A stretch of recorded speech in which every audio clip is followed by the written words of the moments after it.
Morning, y'all. My name is Ryan Robinson.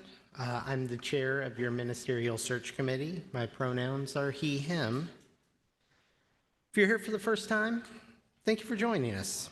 We look forward to getting to know you. We invite everyone present in the sanctuary today to join our in-person coffee hour. It's one of the staples of UUism, immediately following the service. During a service, there's a time for sharing the joys and sorrows of our lives with one another. Cards for sharing your joy or sorrow are on the table where you came in by the entrance to the sanctuary.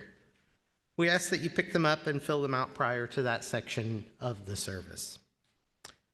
Rooted in the values of Unitarian Universalism, we covenant to be a congregation where people of all generations find meaning and purpose. We work to be a congregation that practices generosity and love by sharing our time, talents, and resources to transform lives within our congregation and in the wider world. We're so glad that you are with us today. We hope you find the service inspiring and meaningful.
Good morning.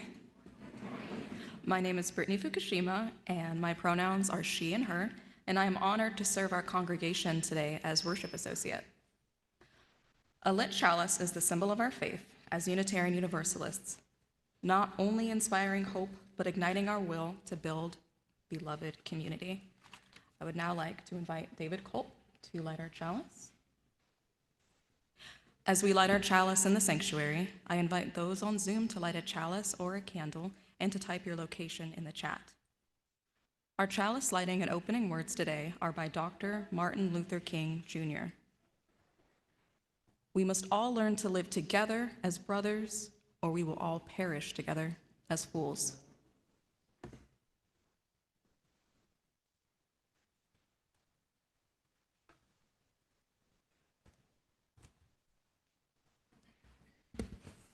Please rise in body or in spirit as we join together in singing hymn number 1014, Answering the Call of Love. Please note the lyrics will be different in your hymnal. Please follow the lyrics as provided on the projector.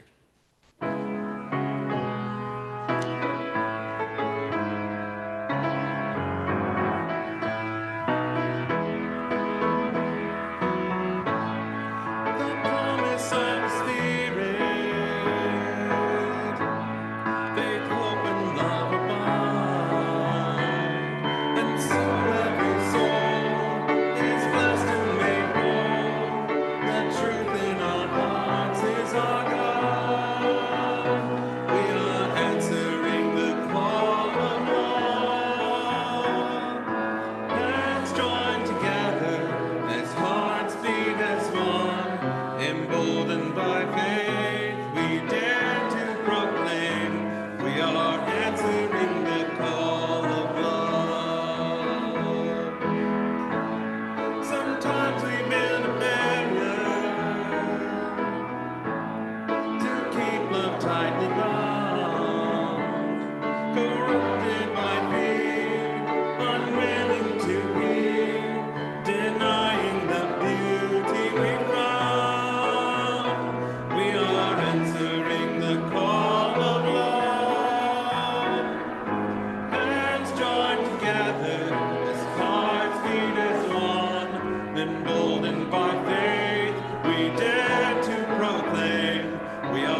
of grace in every embrace, fulfilling the vision divine.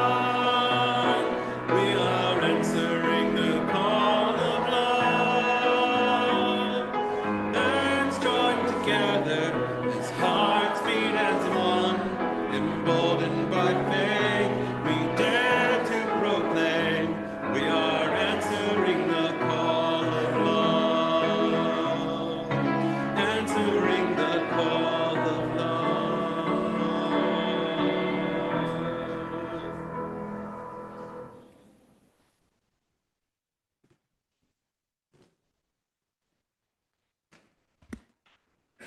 Would you please now join me in saying our covenant, which is on the screen and in your bulletin? Love is the spirit of this church, and service is its law, to dwell together in peace, to seek the truth in love, and to help one another. This is our covenant. And now let us say our covenant in Spanish. El amor es el espíritu de esta iglesia, y el servicio es su ley, vivir juntos en paz, buscar la verdad en el amor y ayudarnos unos a otros. Este es nuestro pacto. Please be seated.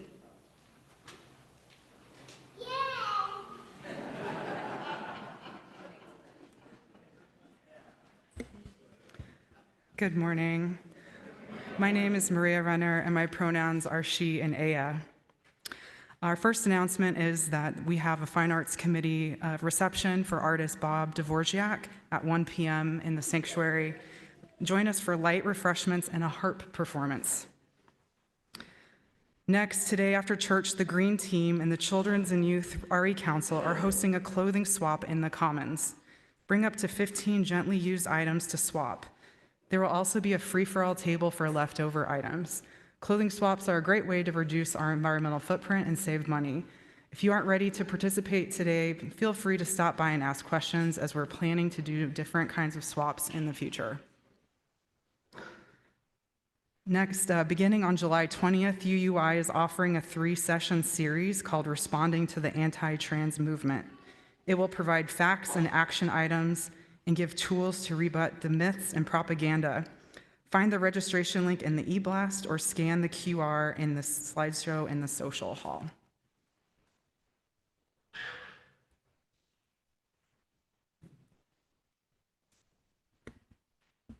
Now let us enter in the time in the service where we share the joys and sorrows of our lives with one another so that they may be held in community. As the music plays, I invite people in the sanctuary to come up and drop a stone into the bowl if something is on your heart today. Please use both sides of the table. If you have written a joy or sorrow on a card, please leave it in the basket on the table and it will be read aloud. Please note that the cards are by the entrance to the sanctuary for easy pickup when you come in. For those of you on Zoom, we invite you to use the chat feature. Please put in all caps either joy or sorrow, plus your name and pronouns at the beginning of what you were sharing if you would like me to read it out loud in the sanctuary. You can also symbolically drop a stone into the bowl by typing drop stone or DS into the chat.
Beth C.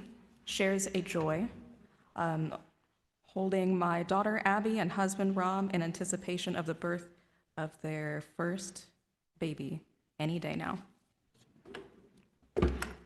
Patrick B. shares a joy. I got my front door side light replaced and painted the trim. I love how it looks. Chris E. shares a joy. I'm glad that I got to visit my parents and family. And Dewin. Alice B. shares a joy. I saw my grandma and went to Germany. Kevin L. shares a sorrow. A beloved member of our family is battling an aggressive form of cancer. John F. shares a sorrow. Daughter of our friend awaiting court ruling on custody hearing. And from Zoom, Briar G. shares a joy. My new kitty David is very much a buddy, and He's got a new kitty, and they're enamored with two kitties, and they're enamored with each other. Such good boys and bringing much needed joy.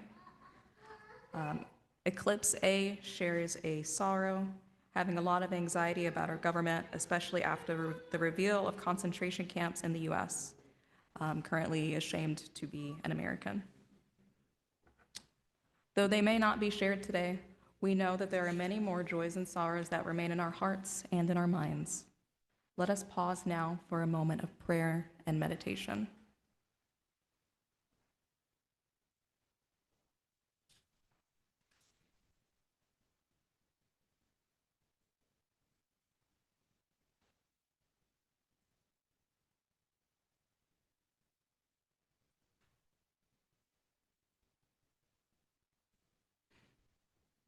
Blessed be. Amen.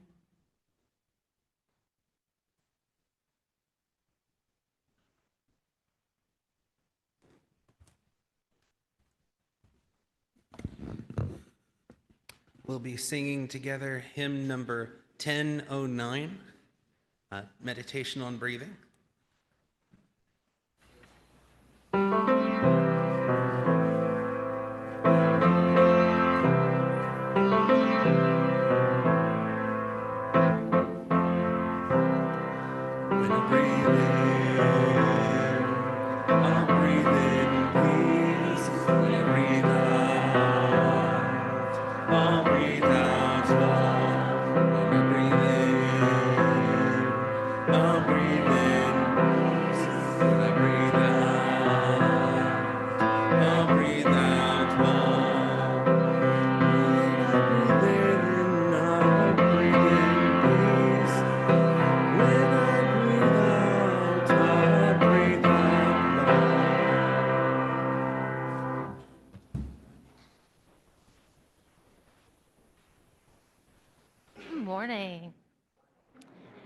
This is a time in our service when anybody, any age who would like to get a better look is welcome to come and join me at the front of the sanctuary.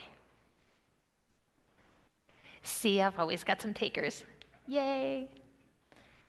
Let's see, I'm gonna scoot back a little bit and make room for you lovely humans.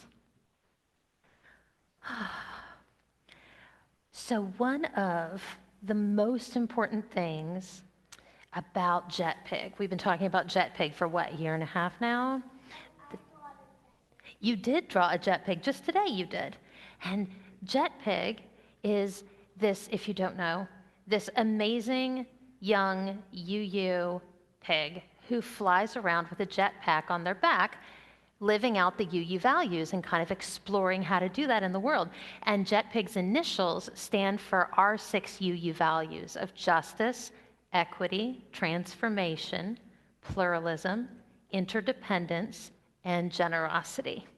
But there's also one thing that we always keep at the center, no matter what we do, that fuels JetPig's jetpack. Does anyone remember what it is? Charlotte remembers. What is it, Gobi? Love. It is love and always love. So today I want to share a story with you about love by Matt De La Pena. So, let us begin. There we go. In the beginning, there is light, and two wide-eyed figures standing near the foot of your bed, and the sound of their voices is love. A cab driver plays love softly on his radio while you bounce in the back with the bumps of the city, and everything smells new, and it smells like life. Love, too, is the smell of crashing waves and a train whistling blindly in the distance, and each night the sky above your trailer turns the color of love. In a crowded concrete park, you toddle toward summer sprinklers while older kids skip rope and run up the slide, and soon you are running among them, and the echo of your laughter is love. On the night the fire alarm blares, you're pulled from sleep and whisked into the street where a quiet old lady is pointing to the sky. Stars shine long after they've flamed out, she tells you, and the shine they shine with is love. But it's not only stars that flame out, you discover. It's summers, too, and friendships, and people. One day you find your family nervously huddled around the TV, but when you ask what happened, they answer with silence and shift between you and the screen. In your dream that night, you are searching for a love that seems lost. You open and close drawers, lift cushions, empty old toy bins, but there's nothing. You wake with a start in the arms of a loved one who bends to your ear and whispers, "It's okay. It's okay. It's love." And in time, you learn to recognize a love overlooked, a love that wakes at dawn and rides to work on the bus, a slice of burned toast that tastes like love. And it's love in each deep crease of your grandfather's face as he lowers himself onto an overturned bucket to fish. And it's love in the rustling leaves of gnarled trees lined behind the flower fields. And it's love in the made-up stories your uncles tell in the backyard between wild horseshoe throws. And the man in rags outside the subway station plays love notes that lift into the sky like tiny beacons of light. And the face staring back in the bathroom mirror, this too is love. So when the time comes for you to set off on your own, heavy winds will sweep past your building and great gray clouds will congregate above. Your loved ones will stand there like puddles beneath their umbrellas, holding you tight and kissing you and wishing you luck. But it won't be luck you'll leave with, because you'll have love. You'll have love, love, love. I hope that you will carry love with you into and out of this congregation every single Sunday. And now, let us sing our way out to our religious exploration classes. May your mind be open to new learning. May your lips bring truth into the world. May your heart know love and your hands do the work of justice as you go your way in peace. As you go your way in peace. May your mind be open to new learning. May your lips bring truth into the world. May your heart know love and your hands do the work of justice as you go your way in peace. As you go your way in peace.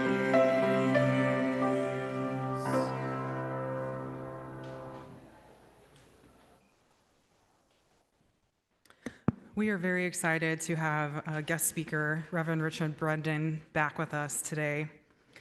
Richard is an inspirational speaker, coach, and ordained minister who motivates people to live with purpose, passion, and authenticity. With a background as a hospice chaplain, life purpose coach, and counselor, he emphasizes the importance of embracing life's limited time to lead meaningful lives. His teachings focus on the transformative power of love, encouraging individuals to refine their life purpose and build deeper connections. Richard is also a mentor, producer, and a life member of the Dead Poets Society. His work combines personal growth, spiritual wisdom, and a passion for inspiring others. Welcome, Richard.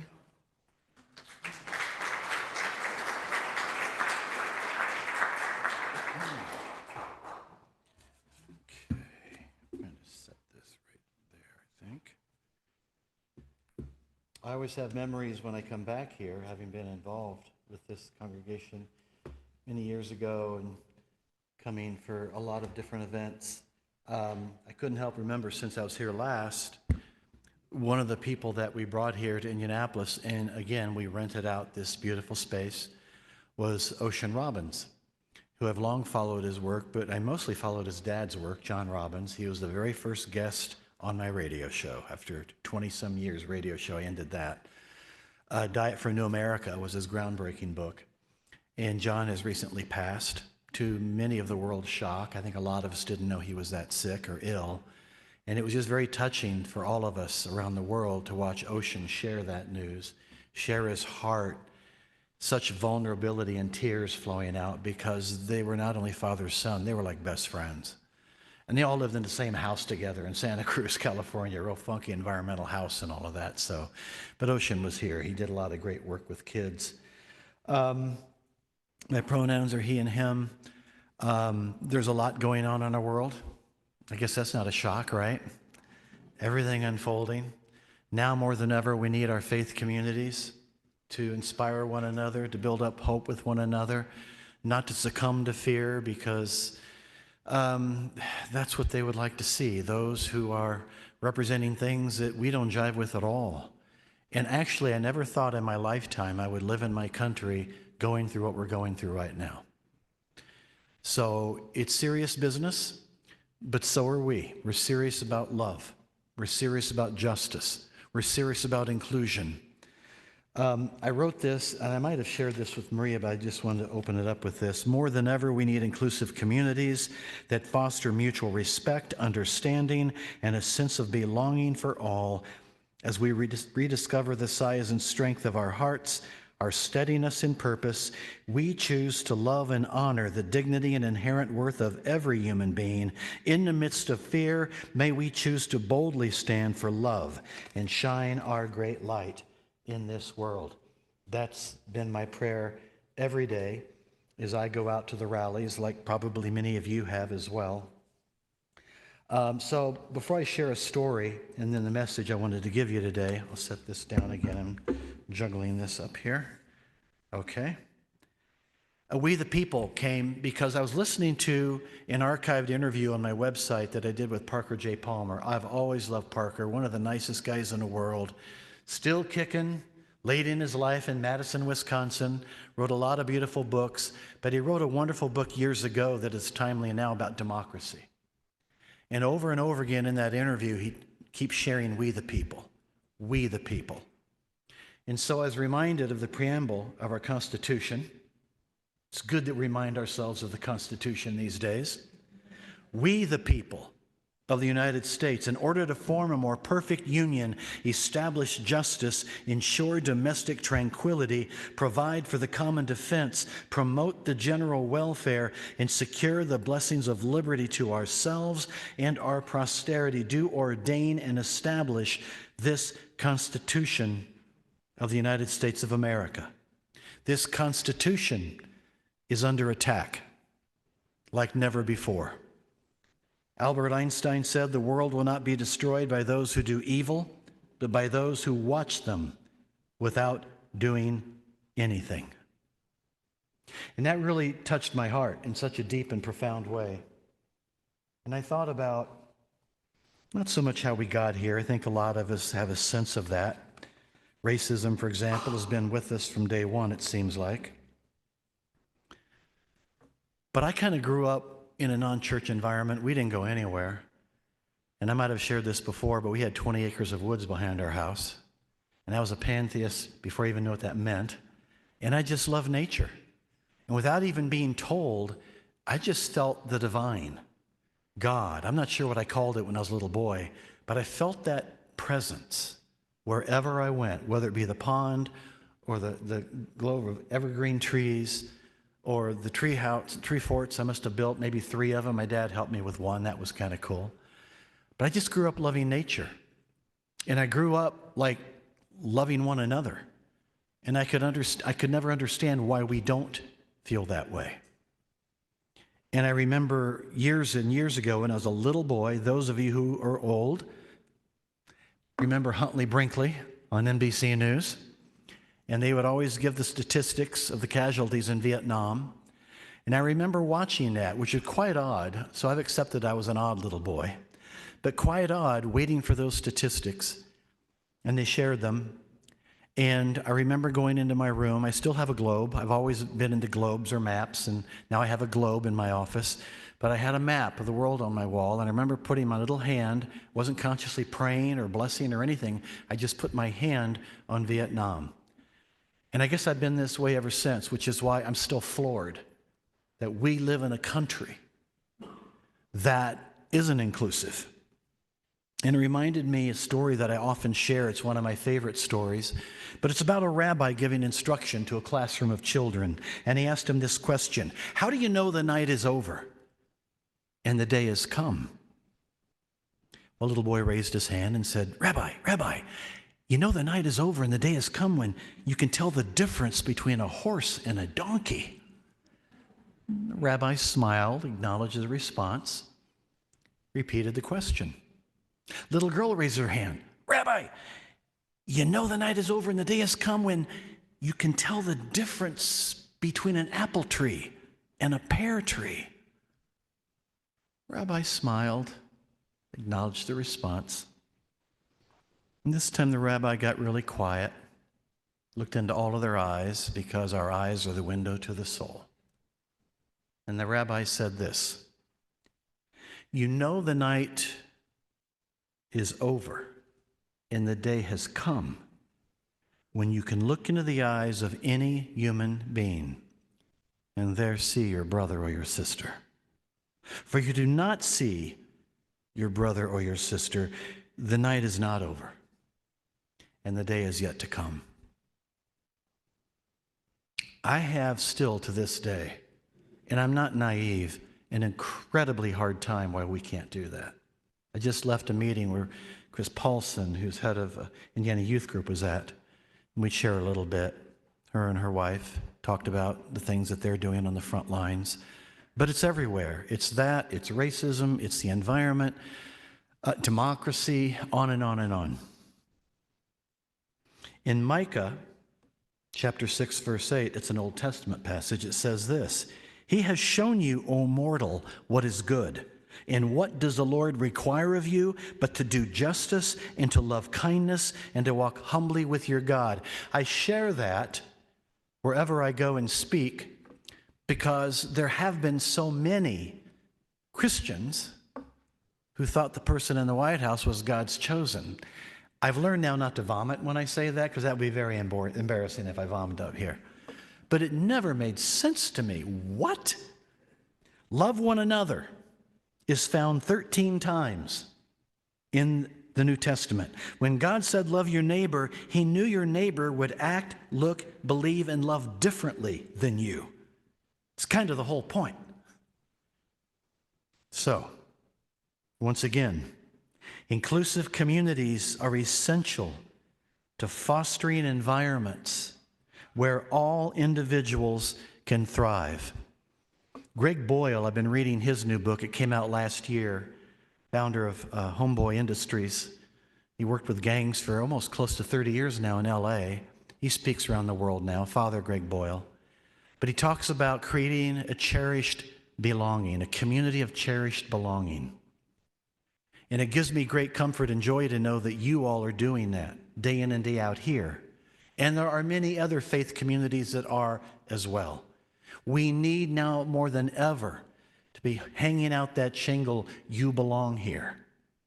And you don't have to define yourself. You belong here. A cherished belonging. I just love those words. Creating a community of cherished belonging. Now more than ever, we have to do that, because now more than ever, I don't know about you, we need safe places.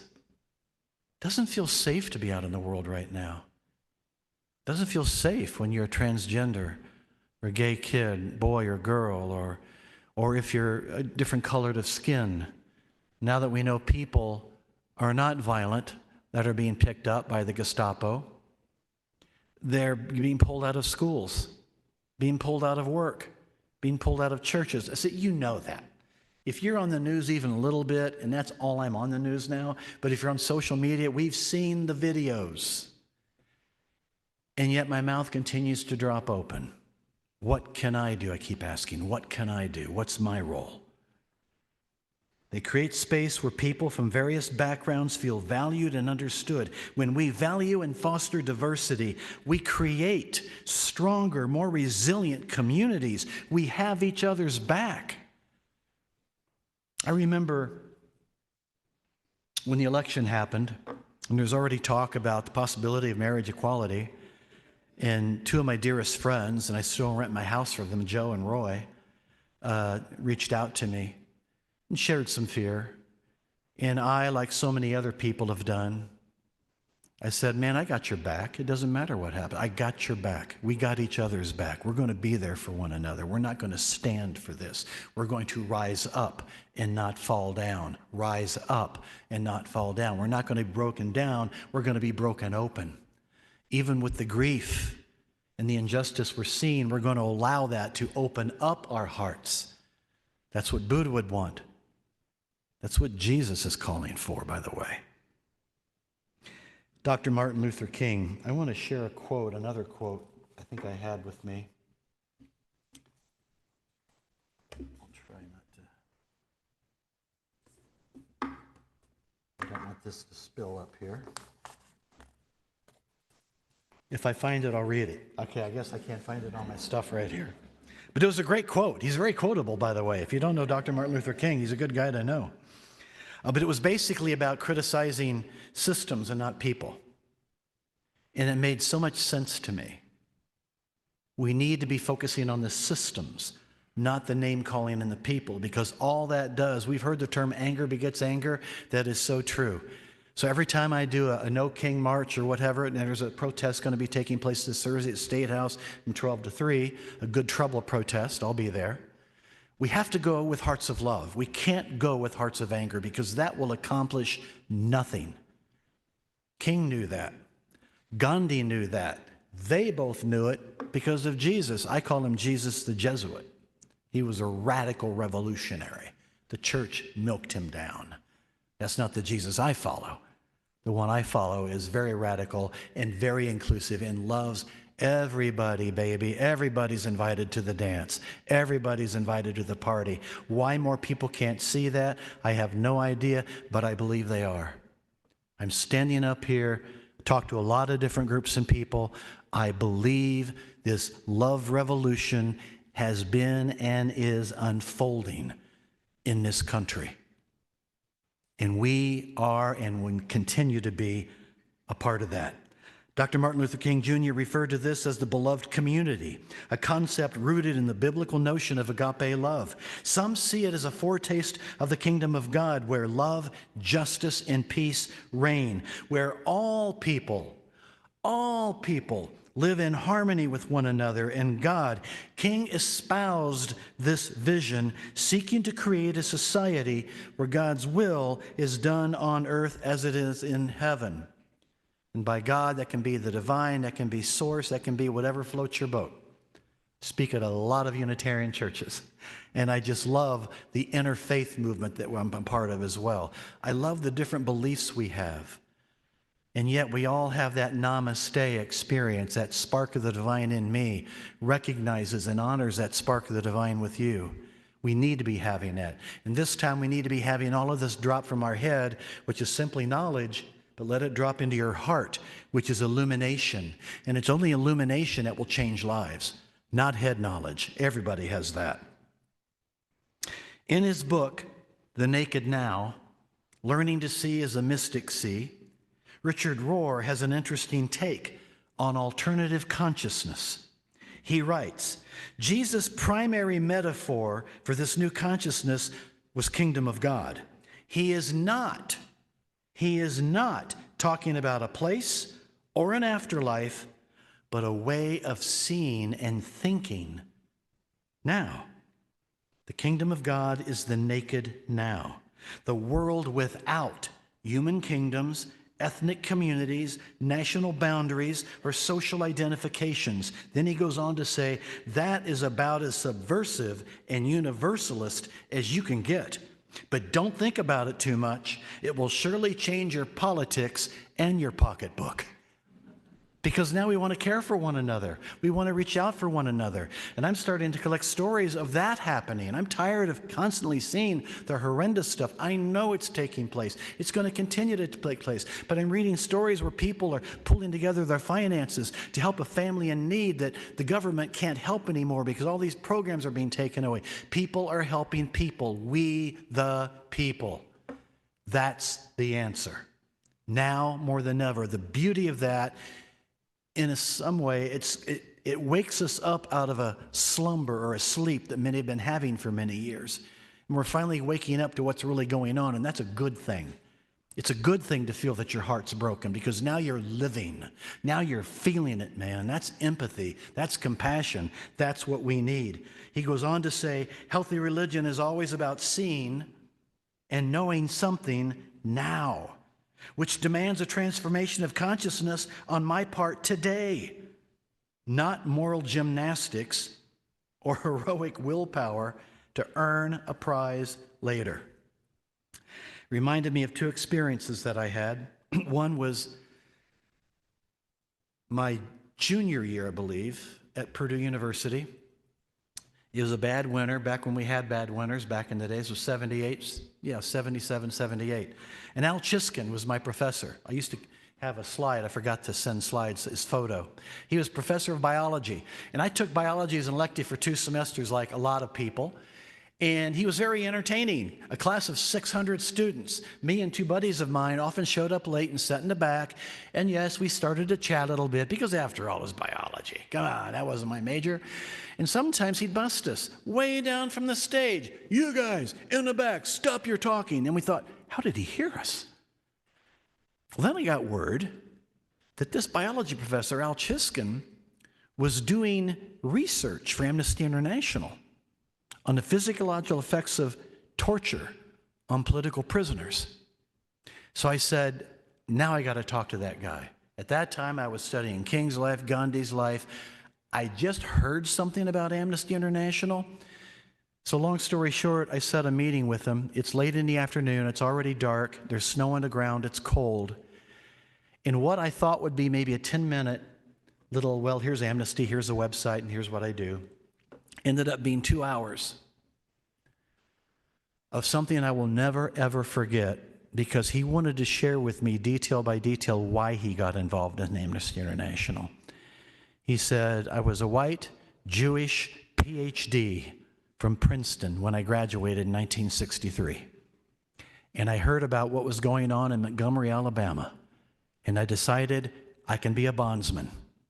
So he went down to Montgomery, Alabama, was going to be a bondsman. Within 24 hours, abducted by 3 or 4 citizens of Birmingham. He found out later one owned a bakery, one was a mail carrier, regular folk. They kidnapped him and tortured him repeatedly with cattle prod, which is why he could hear us talking, because he lost his hearing. He was deaf. And he and Martha adopted 4 beautiful black children, and everyone on campus thought that was hip and cool, but he adopted because he couldn't have kids because of the torture. Changed his life. He could have been broken down, a mess. It broke him open. Countless times he was voted one of the most popular professors on the campus at West Lafayette. But that's when I got involved with Amnesty International, because of what that dear man did, put his life on the line. He took a stand. He rose up The second thing I remember like yesterday, and it happened October 17th, 1993. I don't know if any of you remember this, but that was back in the day when on the same day, Ku Klux Klan was doing a rally at the State House. Black Panthers were doing a rally at the Circle. And I remember I felt like I needed to be there for no other reason than I have to be there. And so I had a friend, Ed Hall, at the time, short little guy, an attorney, really nice guy. Ed said, "Hey, buddy, I'll go with you."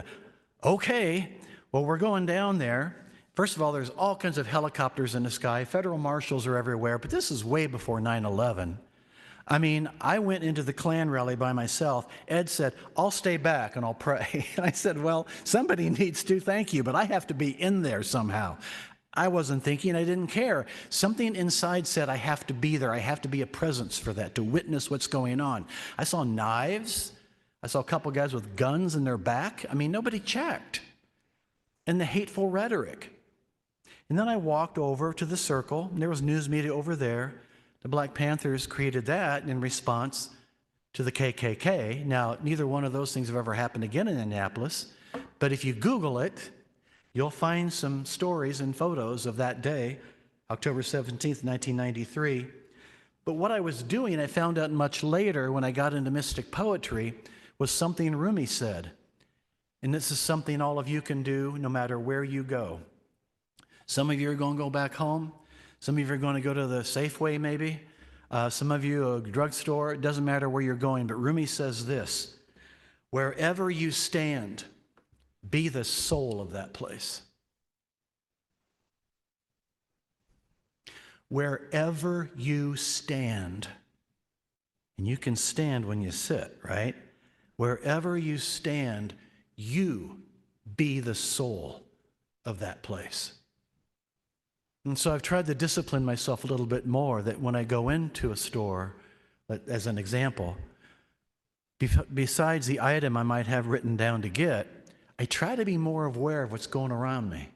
I try to be aware if somebody's crying in a line, in a grocery store line. I try to be aware of if somebody's fighting or yelling at somebody. I've witnessed both. And I just then try to say, well, what can I do? How can I help? Maybe it's just sending energy. Totally into the whole energy thing, blessing. Maybe it's providing a kind word. Ma'am, can I help you? Is there anything I can do? I think that's what's important. I remember going to a Target once, the one off of Keystone, and I was in line, and I think it was food stamps at the time. It was these coupons, and this lady had a baby in the cart. Forgive me, but she was short, and then she got embarrassed. Well, ma'am, it was a young kid. I'm sorry, you've already exceeded your limit. We can't take all of that. And she was starting to fret, thinking about, well, what do I need and what do I need to take out of my cart? And I'm watching this. And without even thinking, Julia Butterfly Hill used to call this a choiceless choice. Those are the best. I mean, you just act. You don't even think about it. I said, excuse me, to the other person. I walked up to her and said, ma'am, you don't know me. Now, I fibbed a little bit because I didn't want to make her feel uncomfortable, but I said, you know what? I was in a similar situation not that long ago. You know what happened? Somebody in line helped me. I want to pay it back. And I told the kid, don't take any of those coupons. Here, put it on my card. And I helped her. Now, that's a small, seemingly insignificant thing, but that's how you build a love revolution. It made her day. I wept when I got in my car and broke down because of what she had to go through and the humiliation, which angers me to this day, that what we do to people and how we treat them. And people are going to be kicked off Medicaid, and kids who need food more than ever, SNAP is taken off the list. All these ungodly actions taking place. You can tell I'm getting wound up now, so I'm going to close the message here pretty soon. Wherever you stand, be the soul of that place. So, in closing, and I'm happy to stay afterwards, by the way, if y'all want to talk or anything. I just love this prose poem from L.R. Nost. And I think these words are for all of us today as a reminder, because many of you I know, and you're doing this stuff. I love that. I applaud you. She says this: get up off your knees. Come out of your churches, your mosques, your temples. God can hear your prayers for peace, justice, and hope in this broken world just fine while you're out creating peace, working for justice, and giving hope to this broken world. When are we finally going to realize that humanity is the solution to inhumanity? When will we finally understand that we are all drops of the same ocean, hurting together, healing together, hoping together? So don't just pray for hands to heal the hurting, pray with hands that are healing the hurting. Don't just pray for arms to help the helpless, pray with arms that are helping the helpless. Don't just pray for feet to respond to need, pray on feet that are responding to need. Don't just pray for someone to do something, be someone who does something. And don't just pray for answers, be the answers. Now, if you agree with that, I want to give me a hoo-ah. Hoo-ah. All right. Yeah. Oh, I got to sneak this in. It's the quote from Martin Luther King. Yeah, Richard tends to be a little fun. He said, "Love is creative, understanding, goodwill for all men. It is the refusal to defeat any individual. When you rise to the level of love, of its great beauty and power, you seek only to defeat evil systems. Individuals who happen to be caught up in that system, you love, but you seek to defeat the system." And with that, I say, blessed be and amen.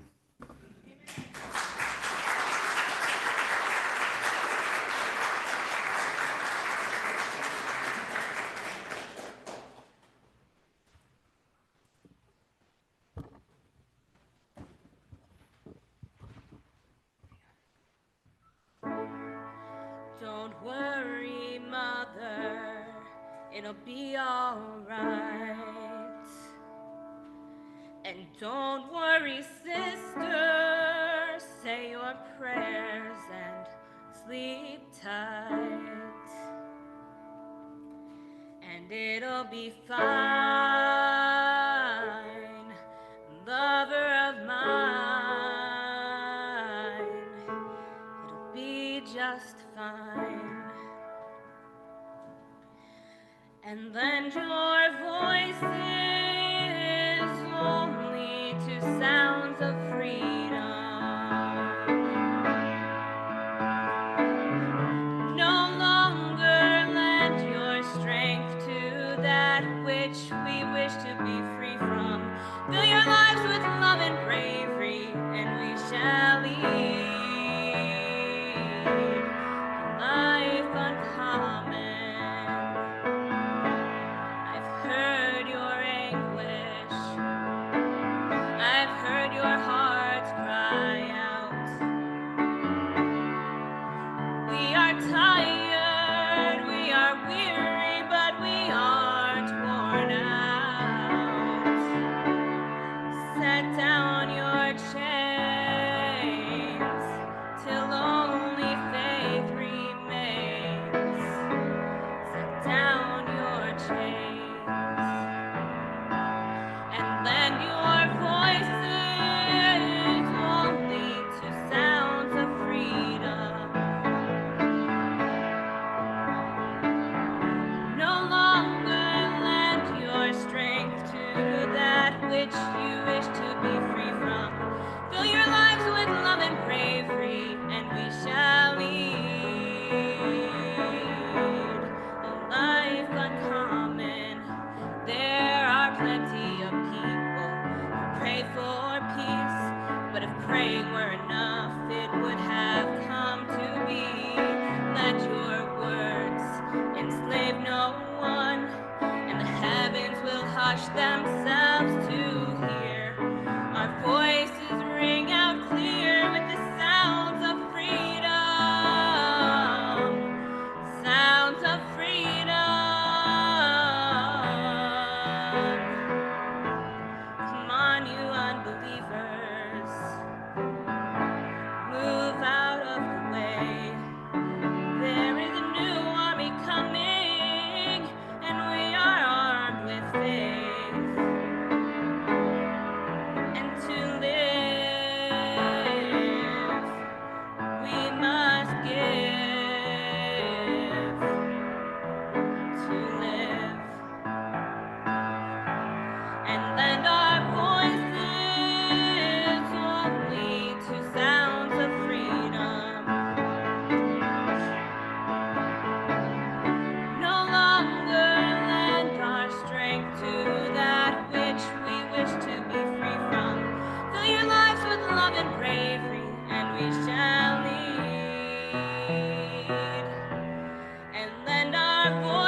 July Share the Plate is the Indianapolis Urban League.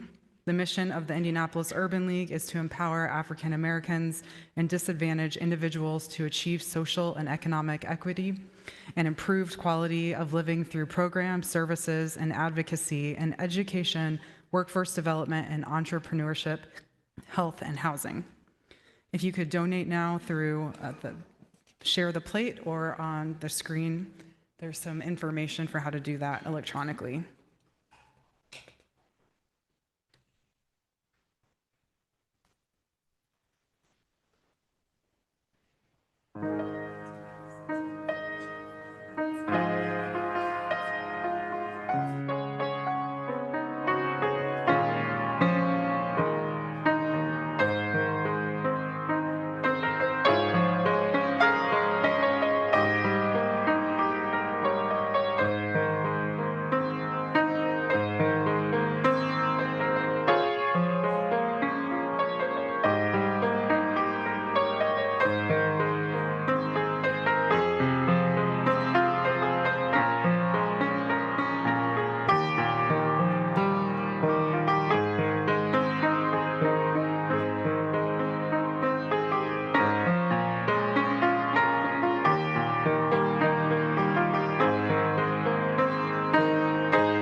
Thank you for your generosity. Our closing words today are from the current UUA President, Reverend Dr. Sophia Betancourt. We should have a picture. Let us come together for the work that is ours and resist the tendency to spend our energy squabbling among ourselves or trying to find a perfect way. Instead, let us engage in honest labors together. It will take all of us in community to move our faith forward so that we may be prophetic in our response to these times. May we begin again together.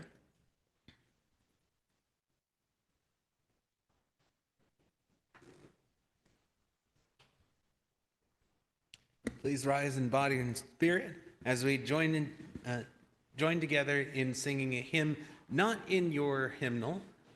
Life calls us on.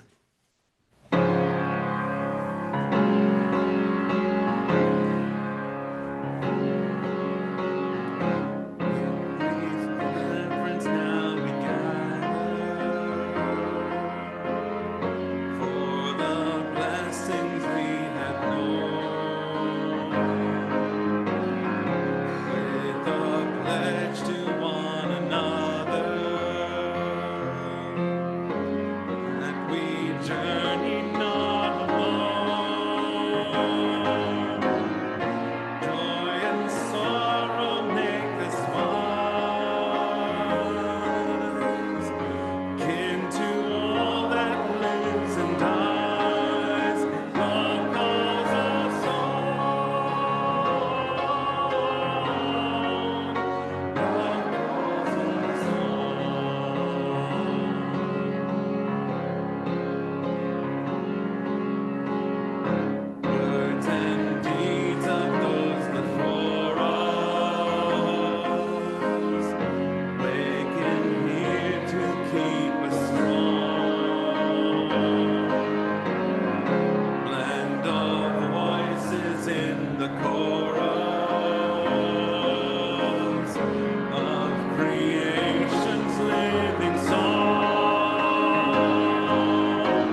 Please join me in saying our chalice extinguishing words on the screen and printed in your order of service. Now we extinguish the flame of our chalice, but not the light of understanding, the warmth of compassion, or the fire of commitment. Let us keep those with us until we meet again. Go in peace.